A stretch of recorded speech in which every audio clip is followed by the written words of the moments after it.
In 1902, a dying woman boarded a train to Lourdes, chasing a miracle she barely believed in. Beside her, a doctor who trusted only science watched her every breath, certain she'd never return. The flickering lamplight cast shadows across their faces as the train wheels clattered against the tracks. Click-clack, click-clack, click-clack, like a weakening heartbeat carrying them toward a destiny neither could have imagined. Marie Bailey pressed her trembling fingers against the worn rosary beads, each prayer a whisper of desperate hope. The rhythm matched the train's wheels, click-clack, click-clack, but her pulse was faster, weaker, fading with each mile. At 23, she had already felt death's cold breath upon her neck. The tuberculous peritonitis had ravaged her young body for months, turning her once nimble seamstress fingers into frail shadows of their former selves.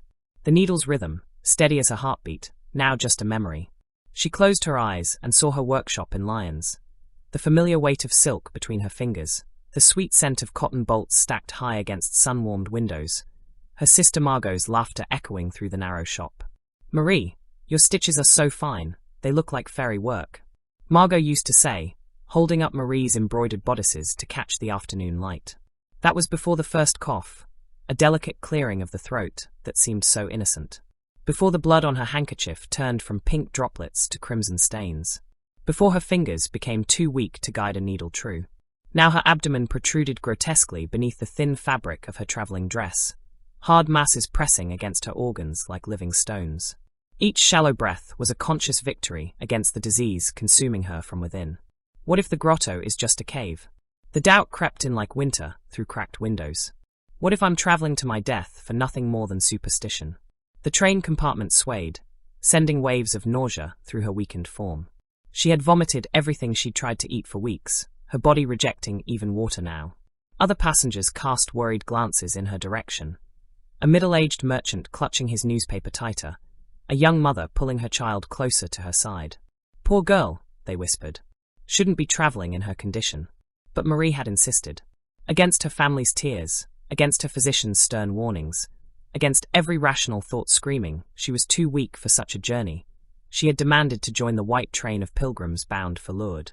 Across the narrow aisle, Dr. Alexis Carrel observed her suffering with the cold, calculating gaze of a man who had built his life on facts. At 39, he had already established himself as one of France's most brilliant physicians. His surgical innovations were earning recognition throughout Europe, his lectures at the University of Lyons drawing students from across the continent. Carrel's leather notebook lay open on his lap, filled with meticulous observations about the various pilgrims aboard this so-called miracle train. But his pen kept returning to the dying girl across from him. Textbook tuberculous peritonitis, he noted. Advanced stage. Days, not weeks, remaining. He had joined this pilgrimage not as a seeker of divine intervention, but as a skeptic armed with scientific methodology. The wild claims surrounding Lourdes had finally grown too much to bear. His colleagues had encouraged this journey, knowing his sharp intellect would provide the definitive debunking these dangerous superstitions deserved. "I've saved lives," he thought, watching Marie struggle with another wave of pain. But not enough. Never enough. The memory of his last patient haunted him. A child no older than Marie, her small body ravaged by the same disease. He had tried everything, employed every technique in his considerable arsenal, but death had claimed her anyway. The girl's mother had wept against his shoulder, begging him to explain why God would allow such suffering. He'd had no answer then, just as he had no answer now. But at least he understood the mechanisms of suffering. There was comfort in knowledge, in being able to trace each symptom to its pathological cause. What he couldn't tolerate were the charlatans who offered false hope to the desperate, who promised miracles that existed only in fevered imaginations. A soft sound across the aisle drew his attention. Marie was weeping, not the loud sobs of hysteria, but quiet tears that spoke of a grief too deep for dramatic expression. "Child," came a gentle voice from the seat behind her. Sister Bernadine, a middle-aged nun whose weathered hands had tended countless pilgrims, moved quietly to Marie's side. Her starched white habit rustled softly as she knelt in the narrow aisle, her experienced fingers immediately going to the girl's forehead. The fever burned beneath Marie's pale skin like a furnace. Sister Bernadine had felt such heat before, 20 years ago, when her own sister lay dying of tuberculosis in their tiny apartment in Marseilles. She had prayed then, too, begged and bargained with God for just one more day, one more hour.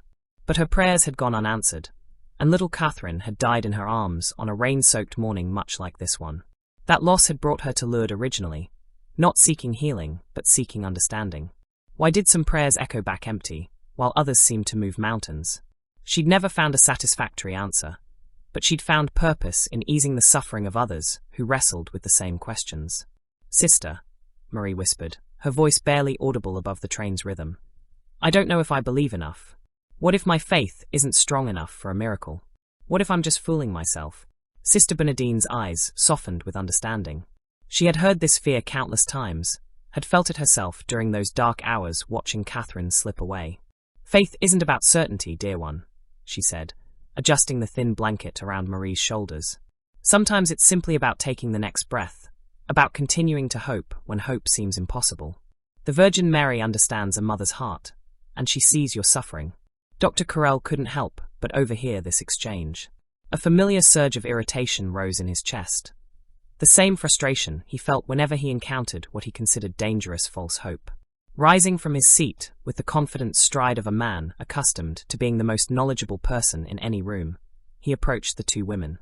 "Madam," he addressed Sister Bernadine with barely concealed condescension, "I'm Dr. Carrel, and I must inform you that this young woman is gravely ill. Her condition requires immediate medical attention, not—" He paused, choosing his words carefully. "Spiritual comfort.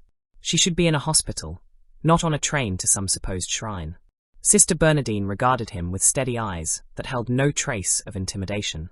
She had encountered many brilliant doctors over her years of service, men whose expertise was matched only by their certainty that science held all the answers.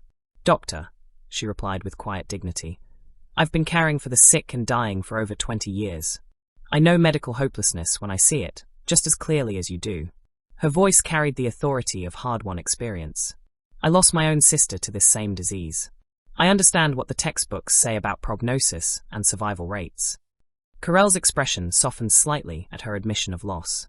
He recognized the particular grief that came with watching medicine fail those we love most.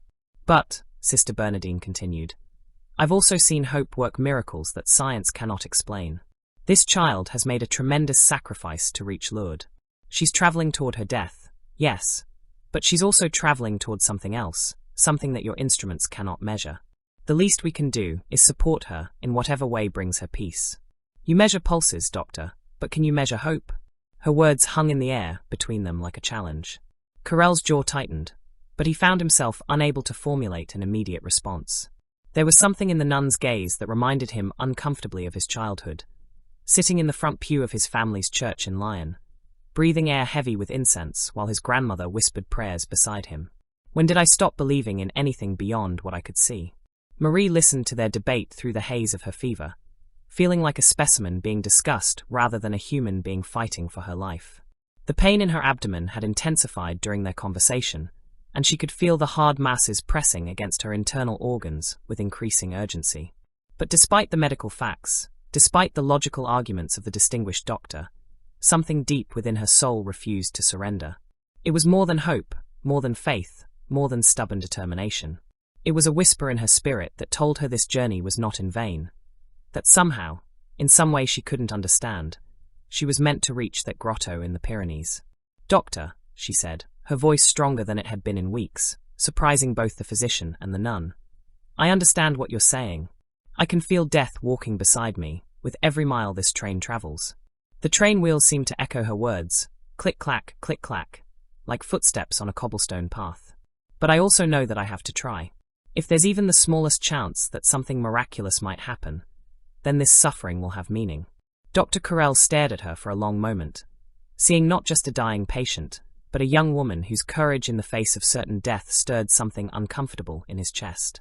Her words carried a dignity that transcended her physical condition, a strength that seemed to illuminate the entire train car. "She's dying," he thought, "but she's more alive than most people I know." As darkness settled over the French countryside, the train continued its steady progress toward Lourdes. Other pilgrims began sharing their stories, their voices weaving together in a tapestry of desperate hope and unshakable faith. Henri Dubois, an elderly man with calloused hands that spoke of decades of hard labor, spoke quietly about his son Paul. "He was wounded in South Africa during the Boer conflict," Henri said, his voice heavy with a father's grief. A piece of shrapnel severed his spine. The doctors say he'll never walk again, never hold his own children.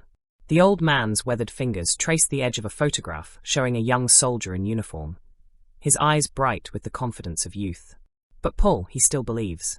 He told me, "Papa, if I can't go to Lourdes on my own legs, you must go for me.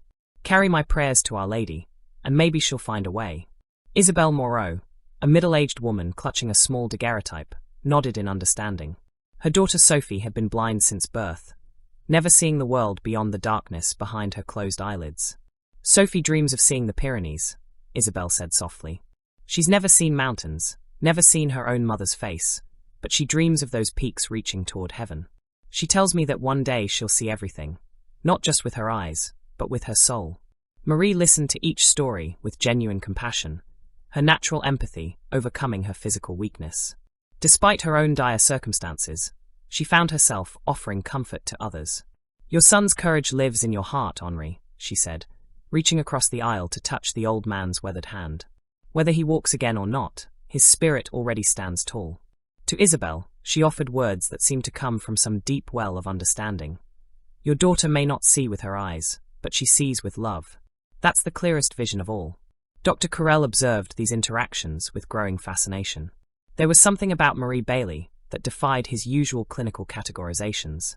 Her illness was undeniably severe, her prognosis grimly certain, yet she possessed a quality of presence that seemed to transcend her physical limitations. "She's dying," he wrote in his notebook, "but she's bringing life to everyone around her." As the hours passed, Marie's condition continued to deteriorate. The fever spiked higher, sending her into periods of delirium where she muttered prayers in a voice that seemed to come from somewhere far away. Dr. Carrel checked her pulse every hour. 120, then 140, the rapid flutter of a heart struggling against impossible odds. Her breathing became increasingly shallow, each inhalation a visible effort. The telltale signs of organ failure were beginning to manifest. The yellow tinge to her skin, the blue circles around her fingernails, the way her eyes seemed to look past the world towards something only she could see. He found himself keeping vigil by her side, ostensibly for medical reasons, but privately driven by a curiosity he couldn't quite name. Every principle of pathology told him she should have died hours ago. Yet she persisted, clinging to consciousness with a tenacity that challenged his understanding of human physiology. What keeps her alive? He wondered. What force is stronger than the disease consuming her body? Sister Bernadine continued her gentle ministrations throughout the night, adjusting Marie's blanket, offering sips of water that were immediately rejected, and maintaining a constant stream of quiet prayer. Other passengers joined these prayers, their voices creating a soft murmur that seemed to blend with the rhythm of the train wheels. Even some of the more skeptical travelers found themselves drawn into this atmosphere of collective hope. The merchant who had earlier clutched his newspaper now held it forgotten in his lap, his lips moving silently as he watched Marie struggle for each breath. The young mother had moved closer, her child sleeping peacefully against her shoulder while she whispered her own petitions for the dying girl. The train passed through small villages where church bells chimed the hours, their bronze voices carrying across the sleeping countryside like messengers of faith. Marie stirred each time she heard these bells, her lips moving in silent prayer, even when consciousness seemed to elude her. Midnight, 1 o'clock, 2 o'clock. Each tolling seemed to mark another small victory in her battle against death. Dr. Carrel noted these responses in his journal, cataloguing them as interesting neurological phenomena, while struggling to ignore the deeper implications they might hold. At 3 in the morning, Marie's eyes opened with startling clarity. For a moment, she seemed completely present, her gaze focusing on Dr. Carrel with an intensity that made him shift uncomfortably in his seat. "Doctor," she said, her voice carrying clearly despite her weakened condition, "why did you become a physician?" The question caught him off guard. In all his years of practice, no patient had ever asked him something so personal, so fundamental to his identity. "To save lives," he replied automatically, then found himself continuing more thoughtfully. "To fight against suffering, to use knowledge as a weapon against death and disease." Marie smiled, an expression of such gentle understanding that it took his breath away. "Then we want the same thing," she said. "We both want life to triumph over death. The only difference is where we think that triumph comes from." Her words hung in the air between them as her eyes drifted closed again. But something in that brief exchange had shifted the dynamic between them. He was no longer simply observing a medical case. He was witnessing a human being who faced the ultimate test with a grace that humbled his professional detachment. As dawn began to break over the horizon, painting the sky in shades of rose and gold, the conductor's voice echoed through the train cars. Lourdes. 15 minutes to Lourdes. A ripple of excitement and anxiety moved through the pilgrim car. Some passengers would find the miracles they sought, others would return home disappointed, and still others, like Marie, might not survive to make the return journey at all. Marie's eyes fluttered open as the train began to slow. For the first time in hours, they held a clarity that surprised everyone who had been watching over her through the long night. She looked directly at Dr. Carrel, her gaze steady and somehow penetrating, as if she could see straight through his scientific skepticism to something deeper and more vulnerable beneath. "Doctor," she said, her voice barely above a whisper but carrying clearly in the hushed train car. "Thank you for staying with me. I know you don't believe in what we're hoping for, but your presence has been a comfort nonetheless. Perhaps that's a kind of miracle too, the way strangers can become angels for each other in our darkest hours." Before he could formulate a response, the train shuddered to a complete stop. Through the windows, they could see the small town of Lourdes beginning to stir in the early morning light, church spires reaching toward the heavens, and the distant outline of the Pyrenees creating a dramatic backdrop for whatever was about to unfold. Will Marie survive the journey to the grotto? Can science and faith coexist in the face of the impossible? The next chapter will test everything both Marie and Dr. Carrel believe about life, death, and the mysteries that lie beyond human understanding. The platform at Lourdes station erupted in controlled chaos as the white train disgorged its cargo of human suffering and stubborn hope. Porters with calloused hands and knowing eyes moved through the crowd like practiced shepherds, instantly identifying those who would need stretchers, those who could manage wheelchairs, and those who simply needed a steady arm to lean upon. Marie Bailey was dying. Dr. Carrel had checked her pulse 3 times during the final approach to the station, each reading weaker than the last. Her skin had taken on the waxy, translucent quality he had learned to associate with the body's final surrender. The blue tinge around her fingernails had deepened to purple, and her breathing had become so shallow that twice he had leaned close to her face to detect any sign of life at all. "She won't survive the trip to the grotto," he thought grimly as he supervised her transfer to a waiting stretcher. "This whole pilgrimage has been an exercise in false hope. She'll die here, in this provincial town, surrounded by strangers who mistake wishful thinking for divine intervention." Yet even as his scientific mind catalogued her approaching death, something deeper in his chest, something he hadn't felt since his childhood prayers beside his grandmother's deathbed, whispered that he might be wrong about everything. Sister Bernadine walked alongside the stretcher, her weathered fingers maintaining constant contact with Marie's arm. The nun's face showed the exhaustion of their all-night vigil, but her eyes burned with an intensity that seemed to grow stronger with each step toward their destination. The other pilgrims from their train car formed an impromptu procession behind them. Henri Dubois clutched his son's photograph against his chest, the image of that bright young soldier, now creased from his father's desperate grip. Isabelle Moreau walked with her blind daughter's picture pressed to her heart, whispering prayers for eyes that had never seen light.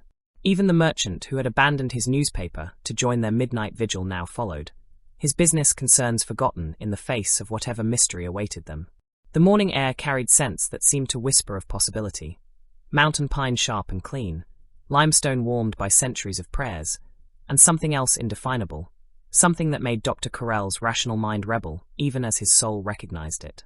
Church bells began to ring across the town as they made their way through narrow cobblestone streets. Bronze voices joined in ancient harmonies, welcoming these new seekers to a place where the impossible had allegedly become routine. "The grotto is just ahead," Sister Bernadine announced softly to Marie's unconscious form. "Can you feel it, child? Can you sense what waits for us?" Dr. Carrel wanted to scoff at such mystical nonsense, but the words died in his throat. Because somehow, impossibly, he could feel something too, a presence, a weight in the air that pressed against his skepticism like water against a dam. The Massabielle grotto opened before them like a natural cathedral carved from living limestone by millennia of patient water. Mist rose from the spring where Saint Bernadette had knelt in ecstasy 44 years earlier, creating an atmosphere that seemed to exist outside normal time and space. Hundreds of candles flickered in alcoves carved into the rock, their flames dancing like prayers made visible. The light played across the limestone walls, creating patterns that seemed to shift and breathe. Above the spring, a statue of the Virgin Mary gazed down with marble eyes that somehow managed to convey both infinite compassion and absolute authority. Hundreds of pilgrims had already gathered, some kneeling on the stone floor in rapt prayer, others standing in patient lines awaiting their turn at the waters, still others simply sitting in stunned silence, overwhelmed by the weight of their own desperate hopes. Dr. Carrel found himself studying not just the medical cases before him, but the entire scene with an intensity that surprised him. His notebook lay open in his hands, ready to record the charlatanry he expected to witness, but his pen remained motionless. Something about reducing this moment to clinical observations felt like a violation of something he couldn't quite name. Sacred, whispered a voice in his mind, a voice that sounded disturbingly like his 8-year-old self kneeling in the incense-heavy air of his childhood church. He shook his head violently. When did I start thinking in such terms? Marie's stretcher was positioned near the front of the crowd, close enough to the grotto that the sound of trickling water seemed to sync with her labored breathing. Her eyes remained closed, but her lips moved slightly, forming what might have been prayers or might have been final farewells. Father Francois approached them, an elderly priest whose voice carried the authority of decades spent ministering to the desperate and dying. His eyes had seen everything: miraculous healings that defied medical explanation, peaceful deaths that somehow felt like victories, and countless souls who returned home disappointed, but mysteriously transformed by their journey. "We gather this morning," Father Francois announced, his words echoing off the limestone walls, "not to demand miracles from heaven, but to open our hearts to whatever grace may choose to visit us. The waters of Lourdes make no promises, save one. Here, none suffer alone." As he spoke, volunteers began the careful process of bringing the most critically ill pilgrims to the bathing area. Each immersion was conducted with ritual precision, prayers spoken, temperatures checked, careful monitoring for any adverse reactions. Dr. Carrel watched these proceedings with growing agitation. Seriously ill people were being immersed in water that, while clean, offered no therapeutic benefit whatsoever. Some emerged claiming improvement, their excitement palpable, but his trained eye detected no objective changes in their conditions. Suggestion, he wrote in his journal. Mass hysteria combined with desperate hope. The placebo effect magnified by religious fervor. Nothing more. Yet doubt gnawed at him. That young boy with the withered arm. Had his range of motion actually improved, or was that wishful thinking? The elderly woman with crippling arthritis who now moved with less apparent pain. Was that real, or simply temporary euphoria? When Marie's turn came, it required 4 volunteers to transfer her from the stretcher to the bathing area. Her condition had deteriorated even further during their wait. The waxy pallor Dr. Carrel associated with imminent death had deepened, and her breathing had become so irregular that several times he had actually stepped forward, thinking she had died. Sister Bernadine supervised the process with gentle authority, ensuring Marie was treated with absolute dignity and care. The water bubbled up from deep springs beneath the Pyrenees, cold and pure, and somehow alive with possibility. As Marie's fevered body was lowered into the spring water, she gasped, the first sound she had made in over 2 hours. The cold seemed to shock her system, and for a moment her eyes fluttered open with startling clarity. Dr. Carrel moved closer, his medical instincts overriding his skepticism. Her pulse, when he could find it at all, was thready and irregular. Her temperature was dangerously elevated. By every indicator he understood, death was imminent. "Our Lady of Lourdes," Sister Bernadine whispered, her hands folded in prayer, "we place this child in your care. If healing be your will, we rejoice. If you call her home to eternal rest, we trust in your infinite mercy. But let her know in these final moments that she is loved beyond all human understanding." The water lapped gently around Marie's frail form. For several minutes, nothing seemed to change. Pilgrims waited in respectful silence, their whispered prayers creating a soft murmur that blended with the trickling of the spring. Dr. Carrel checked his pocket watch. 3 minutes. 5. 7. Then something began to happen that would haunt his dreams for the rest of his life. Marie's breathing, which had been shallow and irregular, suddenly deepened. Not gradually, suddenly, as if someone had literally breathed life back into her lungs. Color began returning to her cheeks, subtle at first, but growing more pronounced with each passing second. Impossible, his mind screamed. Bodies don't heal this way. Disease doesn't reverse itself in real time. But his hands, trained by years of surgical precision, told him otherwise. Her pulse, moments before barely detectable, was growing stronger under his fingertips. The fever that had consumed her for months was breaking so rapidly, he could actually feel her temperature dropping. Most impossibly, most horrifyingly wonderful of all, the grotesque abdominal swelling that had been clearly visible beneath her clothing was diminishing before his eyes. Dr. Carrel jerked his hands back as if burned, nearly stumbling backward in his shock. His carefully ordered world, built on pathology textbooks and surgical protocols and the immutable laws of cellular biology, was crumbling around him like a house of cards in a hurricane. This cannot be happening, he thought desperately. There must be an explanation. Mass hysteria. Suggestion. Misdiagnosis. Something, anything, that makes sense. But Marie Bailey, who by every principle of medicine should have been dead, was not only alive but visibly, dramatically improving with each passing moment. She opened her eyes, not with the glazed, distant look of delirium, but with a clarity and vitality that made everyone around the spring catch their breath. The blue tinge had vanished from her lips. Her skin, moments before waxy and grey, now glowed with healthy colour. "I can breathe," she whispered, wonder filling her voice. "Dear God in heaven, I can actually breathe without pain." The crowd around the grotto fell silent, sensing they were witnessing something unprecedented. Even the most faithful among them seemed stunned by the rapidity and completeness of what was unfolding before their eyes. Dr. Carrel felt his knees buckle. He grabbed the stone wall for support, his scientific worldview disintegrating with each impossible second that passed. Everything he had built his identity on, the supremacy of empirical observation, the reliability of medical science, the impossibility of events that contradicted natural law, lay in smoking ruins around his feet. "I am watching a woman resurrect herself," he thought in numb amazement.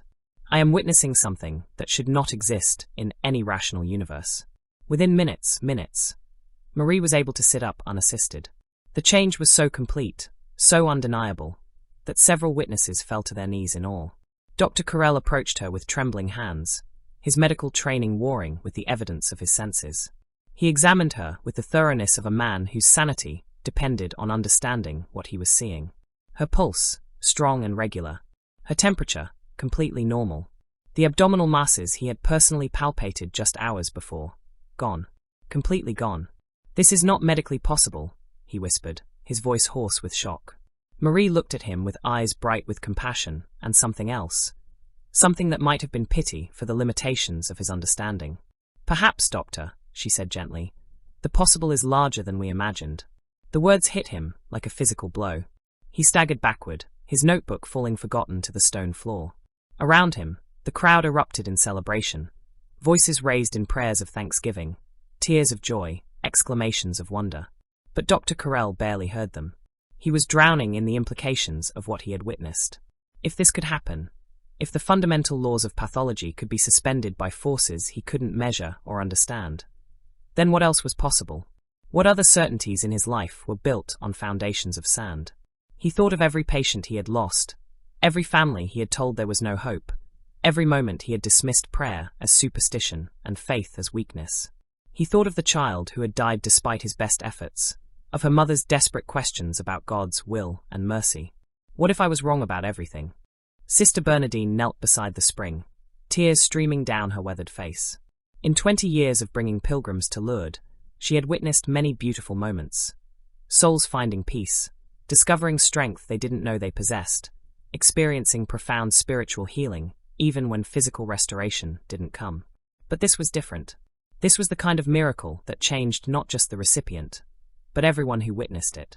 This was proof that the universe contained mysteries deeper than human understanding, possibilities that transcended the boundaries of rational thought. Marie stood up, her legs steady beneath her. She took a few experimental steps, then turned to face the crowd with a smile that seemed to illuminate the entire grotto. "Friends," she said, her voice carrying clearly across the hushed gathering, "I have been given a gift beyond imagining. But it's not mine alone. It belongs to all of us. It's proof that love is stronger than death, that hope is more powerful than despair, that there are forces in this universe that dwarf our small understanding."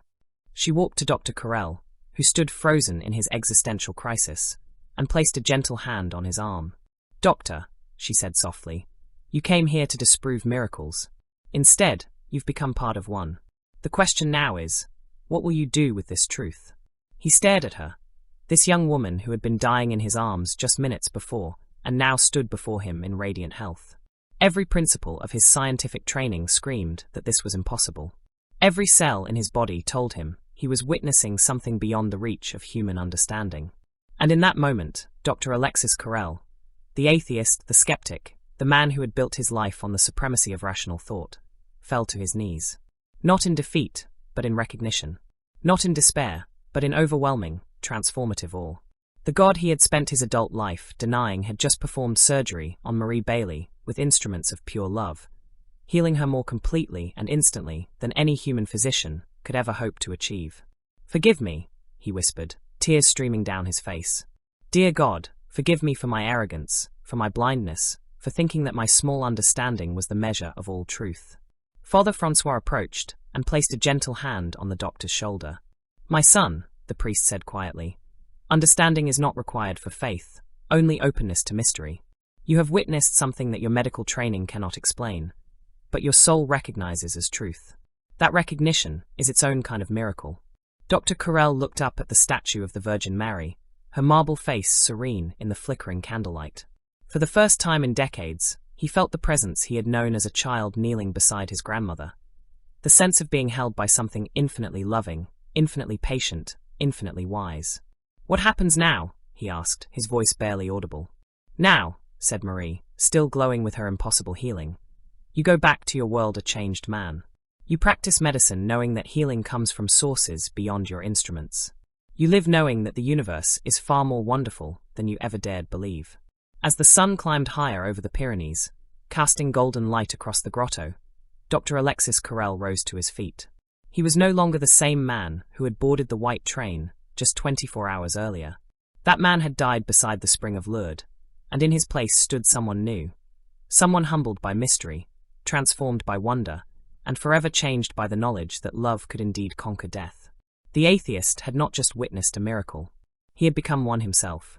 Dr. Alexis Carrel knelt beside the spring of Lourdes, his carefully constructed universe collapsing around him like a cathedral in an earthquake. Every principle he had built his life upon, the supremacy of scientific observation, the immutable laws of cellular biology, the impossibility of reversing advanced pathology, lay in smoking ruins at his feet. His hands trembled violently as he reached for his notebook, now scattered across the wet stone. The pages fluttered in the morning breeze, his meticulous observations suddenly rendered meaningless by what he had just witnessed. Words like terminal, irreversible, and impossible mocked him from the water-stained paper. "I examined her myself," his mind screamed in desperate protest. "Hours ago.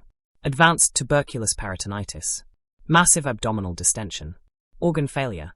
She was dying, she was dying." But Marie Bailey stood before him in radiant health, her cheeks pink with vitality, her eyes clear and bright. The grotesque swelling that had distorted her young body was completely gone. The fever that had consumed her for months had broken so completely that her skin felt cool to his trembling touch. He staggered backward, nearly falling into the spring himself. His surgical hands, hands that had saved countless lives through precise skill and scientific knowledge, now shook like leaves in a hurricane. Everything he thought he understood about medicine, about life itself, had just been obliterated in a matter of minutes. "This cannot be happening," he whispered, his voice hoarse with shock. "Bodies don't heal this way. Disease doesn't reverse itself. There are laws, fundamental laws of pathology, that cannot be broken." Marie approached him with gentle steps, her movements fluid and pain-free. Just hours ago, each breath had been agony for her. Now she moved with the grace of perfect health. "Doctor," she said softly, "perhaps the laws of love are higher than the laws of medicine." Her words hit him like a physical blow. He clutched his chest, feeling as though his heart might stop from the sheer impossibility of what he was experiencing. This wasn't suggestion or mass hysteria. He was a trained physician. He knew the difference between psychological relief and complete physical transformation. The crowd around the grotto had fallen into stunned silence, sensing they were witnessing something that would echo through eternity. Even the most faithful among them seemed awed by the completeness of what had unfolded before their eyes. Father Francois knelt beside the shattered doctor, his weathered face filled with infinite compassion. The priest had seen this before. Brilliant men whose entire worldview cracked apart when confronted with the unmistakable fingerprint of the divine. "My son," he said gently, "your mind rebels against what your eyes have seen because you've spent years believing that human understanding is the measure of all truth. But what if reality is far grander than any of us imagined? Carrel looked up at him with the lost expression of a child who had just discovered that everything he thought he knew was wrong. I've built my entire career on the premise that we can explain everything through observation and reason. I've dismissed prayer as superstition, faith as weakness. I've told families that miracles don't exist, that hope beyond medical possibility is cruel delusion. His voice broke completely. Dear God, how many people did I rob of hope? How many souls did I turn away from the very possibility that just saved this young woman's life? Sister Bernadine, tears still streaming down her weathered cheeks, moved to Marie's other side. In 20 years of bringing pilgrims to Lourdes, she had witnessed many beautiful moments of healing. Souls finding peace, hearts discovering strength, spirits receiving comfort even when bodies weren't restored. But this was different. This was the kind of miracle that changed not just the recipient, but everyone who witnessed it.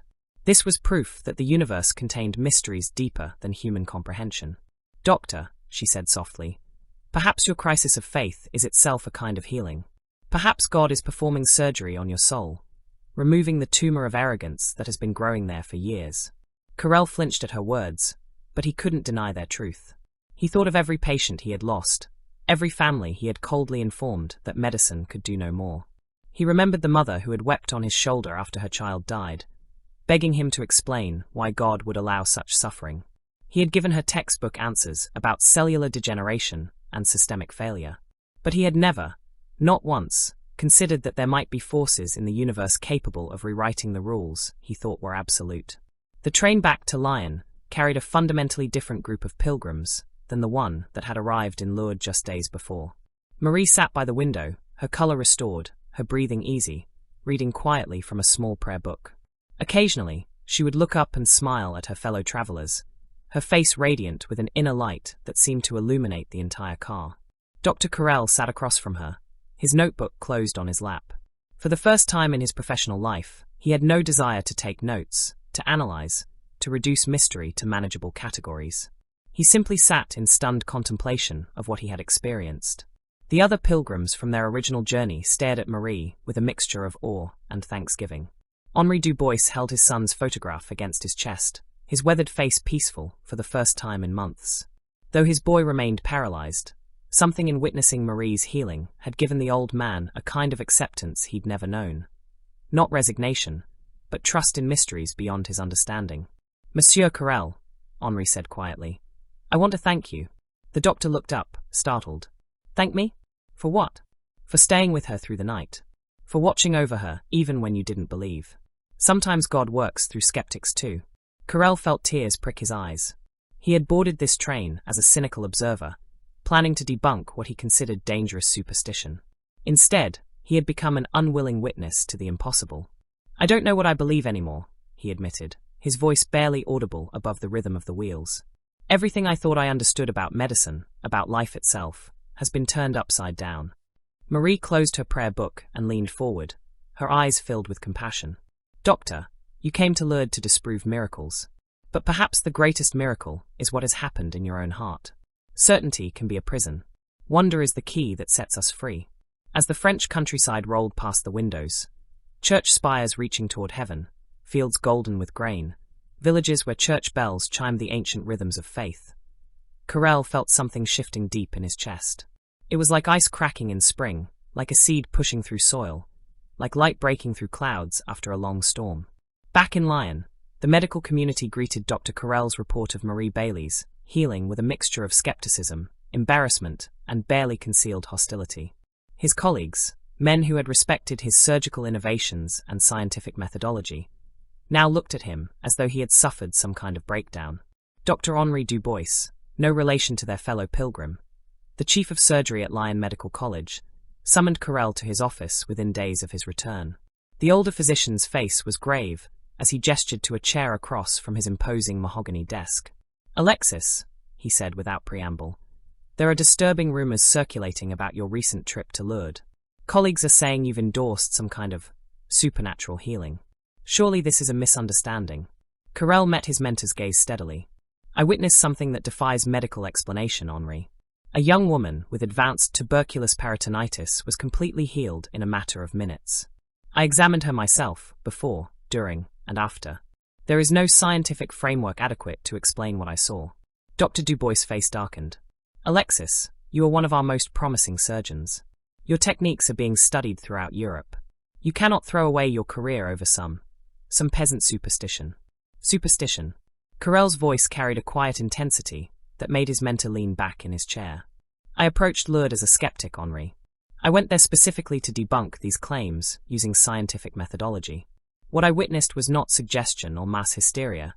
It was the complete reversal of pathological processes that should have been irreversible. He pulled out his notebook, its pages still water-stained from the grotto. I have detailed observations here. Pulse readings, temperature measurements, physical examinations conducted with the same rigor I would use in any surgical consultation. The evidence is undeniable. Dr. Dubois waved dismissively. Evidence of what? That you allowed emotional manipulation to cloud your scientific judgment? Alexis, these people prey on the desperate. They create theatrical scenarios designed to overwhelm rational thought. You've been deceived. Then explain this. Carrel leaned forward, his eyes blazing with conviction. Marie Bailey returned to Lyon in perfect health. She has been examined by 3 independent physicians. Her tuberculous peritonitis, a condition with a 100% mortality rate in advanced stages, has completely resolved. Not improved, Henri. Resolved. There is no trace of the disease that was killing her just days ago. The silence that followed was heavy with implications. Dr. Dubois stared at his protégé, as though seeing him for the first time. If you persist in this course, the older man said finally, you will destroy everything you've worked to achieve. The medical establishment will not tolerate a physician who endorses miraculous healing. You'll be dismissed from the university. Your research will be discredited. Your future in medicine will be finished. Carrel felt a strange sense of peace settle over him. He thought of Marie Bailey standing by the grotto spring, her face radiant with health and gratitude. He thought of the moment when his hands had felt her pulse strengthen under his fingertips, defying every law of pathology he had ever studied. Then so be it, he said quietly. I cannot unsee what I have seen, Henri. I cannot deny the truth simply because it threatens my career. If the price of honesty is professional exile, then I will pay it gladly.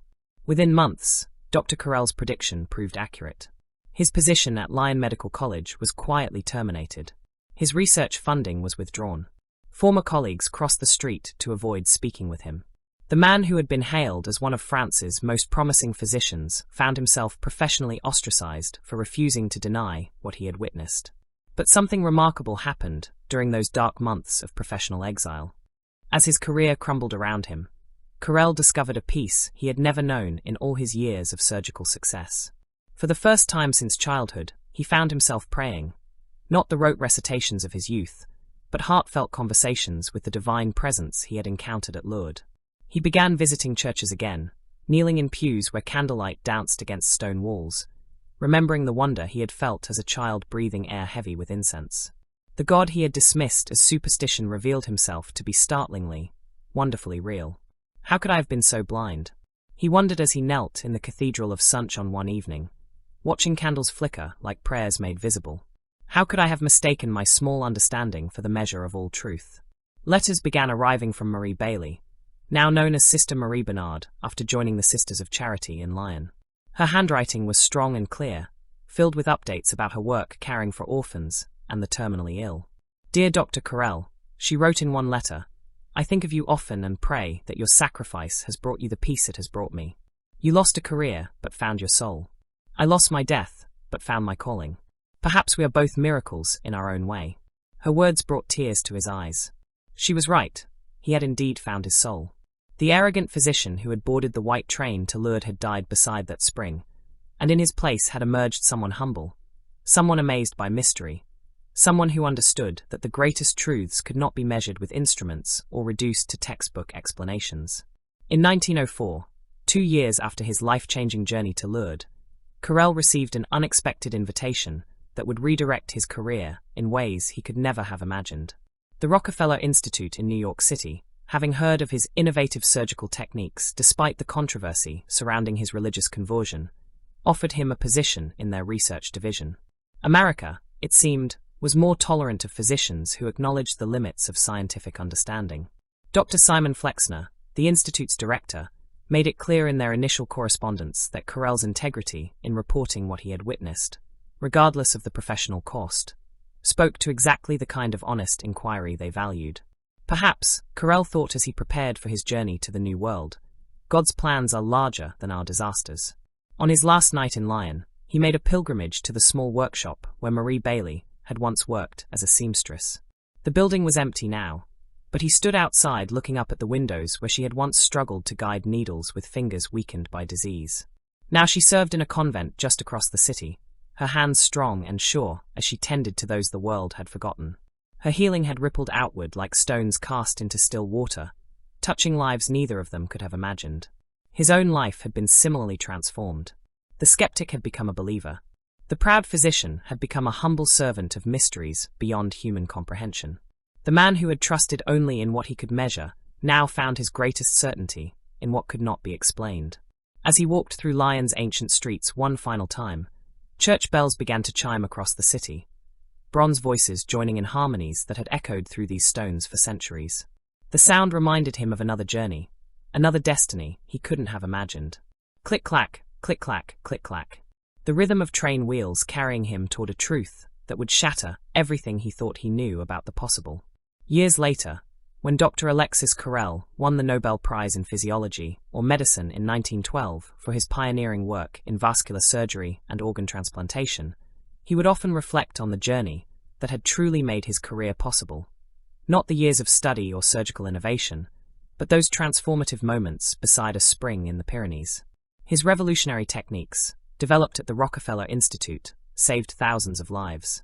But he never forgot that his greatest healing had been of his own soul, performed by hands more skilled than any human surgeon could ever hope to be. Marie Bailey, now known throughout the convent as Sister Marie Bernard, continued her quiet ministry to the forgotten and dying. She never spoke publicly of her miraculous healing, but those who knew her could see it in every gentle touch, every whispered prayer, every moment of comfort she brought to suffering souls. Her medical records, preserved in the archives of Lourdes, became one of the most thoroughly documented cases of inexplicable healing in modern history. Physicians from around the world would study her case, some seeking to explain it away, others simply marveling at the mystery. But for Dr. Carrel, no explanation was necessary. He had learned the most important lesson of his career beside that sacred spring, that the universe was far more wonderful, far more mysterious, far more shot through with love than any textbook could contain. The atheist who had boarded a train to debunk miracles had discovered that he himself was the greatest miracle of all.